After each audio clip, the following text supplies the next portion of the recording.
Vamos que vamos para mais um vídeo então da natureza atômica.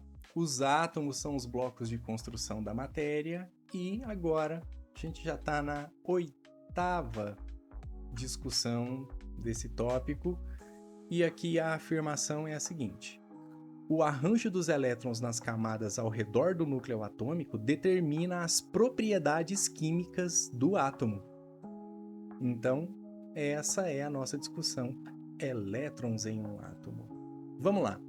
Os elétrons que orbitam, ou seja, que estão ao redor da região central, que é o núcleo atômico, são idênticos aos elétrons que fluem nos fios do circuito elétrico e que dão aí para a gente a nossa corrente elétrica. Eles são partículas subatômicas com carga negativa. A massa do elétron é 1 dividido por 1800. É menor que a massa de um próton ou de um nêutron. Portanto, os elétrons eles não contribuem significativamente para a massa do átomo, ok?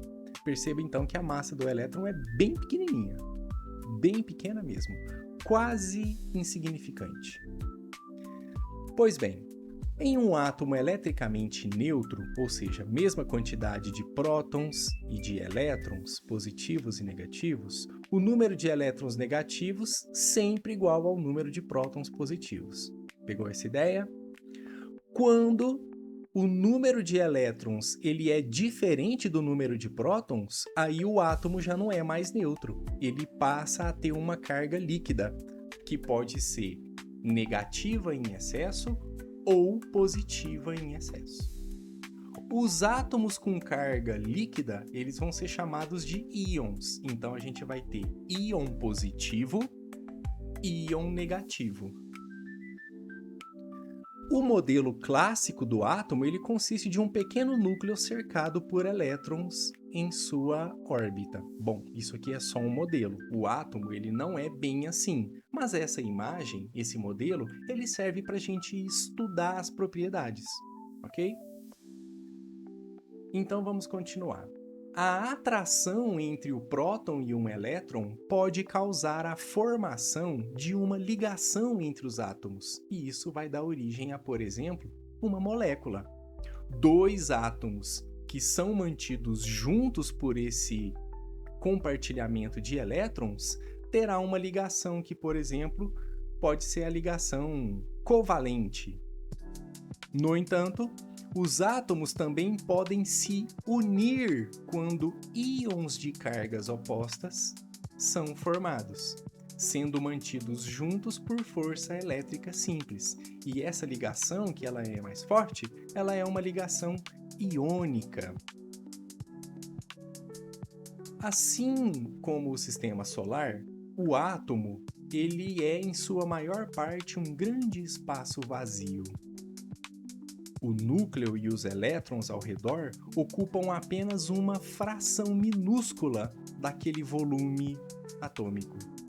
Os elétrons, devido à sua natureza ondulatória, formam uma espécie de nuvem ao redor do núcleo. Comprimir essa nuvem eletrônica exige muita energia e, por isso, quando dois átomos se aproximam, eles se repelem, porque as nuvens eletrônicas, ou seja, aqueles elétrons que estão orbitando o núcleo, eles estão se aproximando. E elétron negativo aproximando de elétron negativo dá repulsão, afastamento. Vamos que vamos. Os cientistas usam um modelo para explicar como os átomos de diferentes elementos eles interagem para formar os compostos. O modelo de camada do átomo ele representa os elétrons orbitando em camadas esféricas ao redor do núcleo, e eu já vou mostrar isso no próximo slide. E vai existir 7 camadas diferentes. E cada camada vai ter uma capacidade para esses elétrons. Olha só, o modelo de camada do átomo mostra os elétrons orbitando em camadas concêntricas, ou seja, ao redor do núcleo. Então, olha aqui o átomo de hidrogênio. O átomo de hidrogênio ele tem um núcleo bem pequenininho lá no centro e uma camada, que é essa região amarela. E o elétron do átomo de hidrogênio, ele pode percorrer qualquer lugar, qualquer posição dessa camada amarela. Beleza? Beleza. Agora olha o átomo de hélio. O átomo de hélio, ele tem o núcleo um pouquinho maior, ok? Ele tem um núcleo com 2 prótons. E aí você vai ter aqui, então, essa primeira camada, que é a camada amarela, com 2 elétrons. 2 prótons, 2 elétrons. E esses 2 elétrons podem estar em qualquer lugar dessa camada. E aí, olha só que interessante, quando a gente passa para o átomo de lítio, a gente tem um núcleo um pouquinho maior, ok? E nós temos agora a possibilidade de ter 3 elétrons. E esses 3 elétrons, eles não estão na mesma camada que essa camadinha amarela. Eles estão 2 elétrons aqui, mais um elétron na camadinha azul.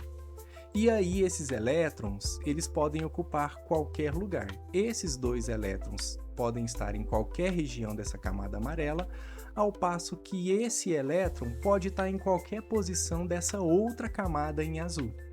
E esses elétrons, eles não se misturam, ok? Cada um no seu quadrado, cada um na sua camada.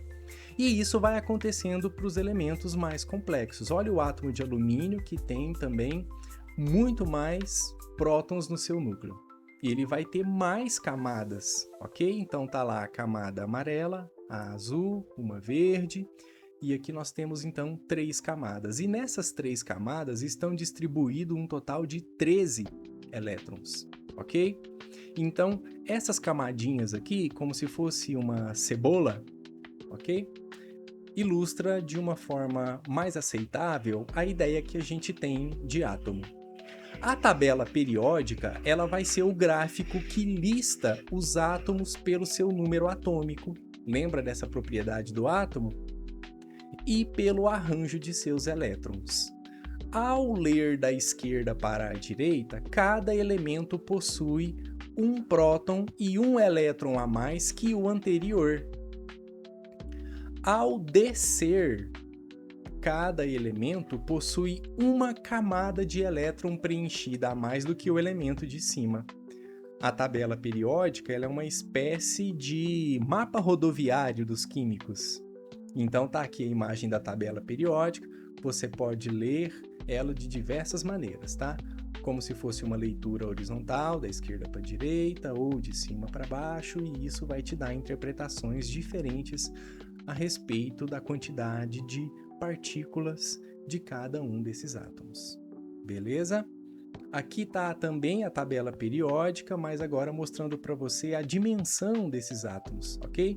Começando aqui em cima pelo átomo de hidrogênio, que é o mais simples, número atômico 1, ok? E aí o hélio, número atômico 2, é uma bolinha um pouquinho maior, e aí você vai tendo um aumento, ok? Nessas propriedades desses átomos, ok?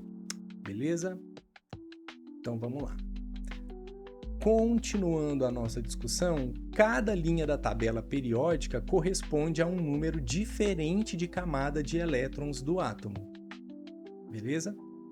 Os elementos são organizados verticalmente com base na semelhança do arranjo dos elétrons mais externos.